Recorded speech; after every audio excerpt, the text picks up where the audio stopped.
Kembali lagi di channel Petualangan Catur Blitz, channel yang membahas catur kurang dari 10 menit. Jika ini adalah pengalaman pertama Anda di channel ini, segera tekan tombol subscribe agar Anda tidak ketinggalan video terbaru selanjutnya. Kali ini kita akan membahas game kelima dari kejuaraan dunia 2023. Ian Nepomniachtchi kembali unggul setelah menang atas Ding Liren. Di game kelima, Ian Nepo memulai permainan dengan E4, dibalas E5, kuda F3 menyerang pion, kuda C6 menjaga pion. Ian Nepo memainkan gajah B5, pembukaan Ruy Lopez.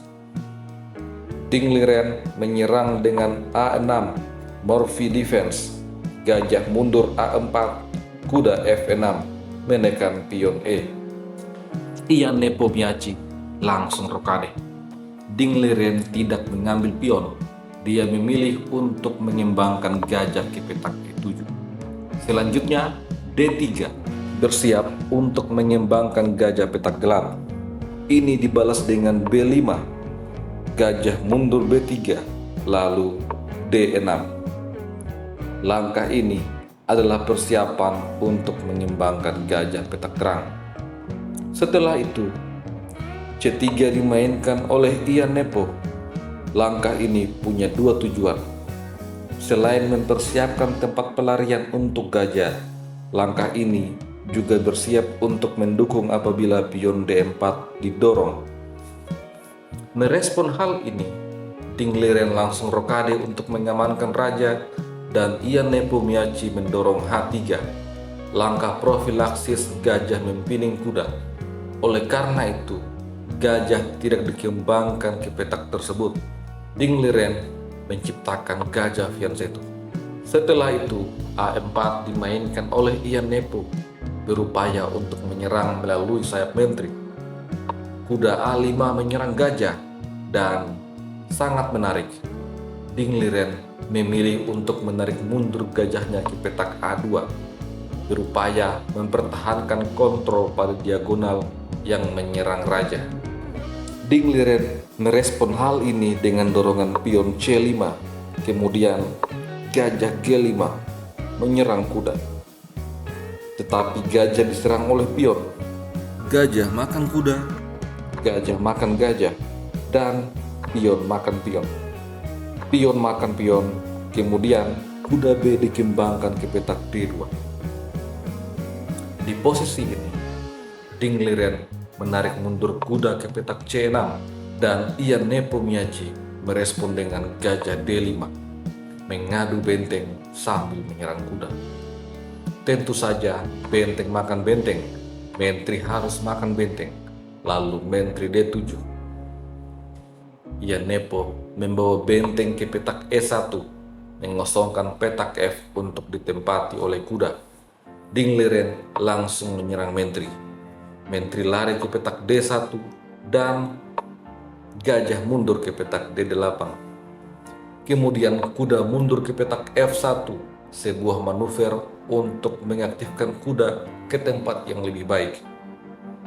Ding Liren juga menarik mundur kuda sambil mengadu gajah. Tentu saja gajah makan gajah, menteri makan gajah, dan kemudian Ian Nepomniachtchi memilih untuk mengimbangkan kuda ke petak E4. Ini dibalas dengan gajah B6, setelah itu H4. Ian Nepo memulai pertempuran di sayap raja. Ding Liren memainkan menteri C6, ini dibalas dengan H5. Kembali mendorong pion adalah sebuah ide yang harus dimainkan ketika Anda mulai menyerang. Ding Liren lanjut memainkan langkah terbaik, C4 menantang pion D.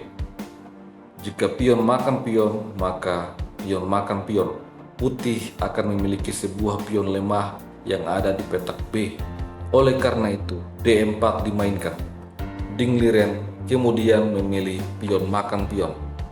Lalu kuda makan pion menyerang menteri. Kemudian Ding membawa menteri di petak C5. Ini direspon dengan menteri G4. Setelah itu, menteri ke petak E5. Lalu, kuda mundur ke petak F3 menyerang menteri. Ding Liren mencoba mengadu menteri, tetapi kuda menutup dan mengancam skakmat. Di posisi ini, kuda makan kuda, lalu Ian Nepo makan kuda dengan pion. Menteri terancam. Menteri ke petak F6 dan menteri menyerang benteng. Selanjutnya benteng pindah ke petak B8 dan benteng E2 dimainkan oleh Ian Nepomniachtchi. Ding Liren memilih untuk mengimbangkan gajah ke petak C6. Lalu Ian Nepomniachtchi kembali mengambil inisiatif menyerang. Dia mendorong G4. Menteri kemudian ditarik mundur ke petak D8 dan menteri D5. Setelah itu, raja ke petak F8 dibalas dengan raja F1, benteng C8 dan benteng D4. Ian Nepomniachtchi mulai menyusun rencana. Ding Liren kembali memainkan benteng kembali ke petak B8 dan ini langsung dibalas dengan G5, mulai berniat untuk menghancurkan pertahanan Raja Hitam. Apabila menteri D7, maka pion makan pion. Kondisi ini akan sangat berbahaya untuk pertahanan hitam. Oleh karena itu, pion makan pion dan benteng G4 menyerang pion. Jika sekarang F6 dimainkan untuk menjaga pion, maka akan ada balasan kuda H4. Pion makan pion dibalas dengan H6, langkah yang sangat berbahaya. Jika G5 didorong, maka pion makan pion empasan mengancam skakmat. Menteri D7 menyerang benteng, tetapi G7 skak. Raja harus lari ke petak E7. Setelah itu, pion promosi. Kemenangan putih akan ada di depan mata. Oleh karena itu, mendorong pion F6 adalah ide yang sangat buruk. Ding Liren mencoba untuk menyerang balik. Dia membawa benteng ke petak A8. Ini dibalas dengan kuda makan pion dan mengancam skakmat. Ding Liren terlebih dahulu melakukan skak, tapi raja lari ke petak E2. Menteri E7 skak dan kuda mundur menutup skak. Menteri mundur ke petak E8. Lalu raja F3 menghindari shadowing dari menteri dan siap untuk kembali menyerang. Ding Liren berupaya untuk mengadu menteri. Hal ini dibalas dengan menteri makan menteri, benteng makan menteri, dan F6. Ada 3 pilihan bagi Ding Liren di posisi ini. Jika pion makan pion, maka kuda makan pion, mengancam skak dan mendapatkan benteng. Raja bisa lari ke petak E7 tetapi kuda G8 skak. Raja F8 lalu H6. Benteng A1, raja G2. Setelah itu F5 menyerang benteng akan dibalas dengan H7. Pion makan benteng lalu pion promosi. Hitam akan kalah dengan mudah.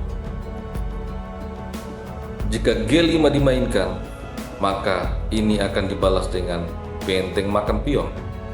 Tentu saja pion H akan segera promosi dengan sangat mudah tanpa celah bahaya sedikit pun.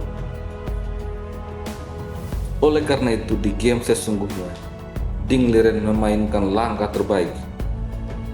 G6 langsung dibalas dengan pion makan pion. Pion makan pion, benteng makan pion. Kemudian benteng A2 menyerang pion dan raja G4. Raja dilibatkan untuk membantu menyerang. Benteng makan pion dibalas dengan benteng H6. Sampai di posisi ini, Ding Liren akhirnya menyerah. Apabila game dilanjutkan dengan benteng menyerang kuda misalnya, maka kuda G5 mengancam skakmat. Raja lari ke petak E8 akan dibalas dengan F7 skak.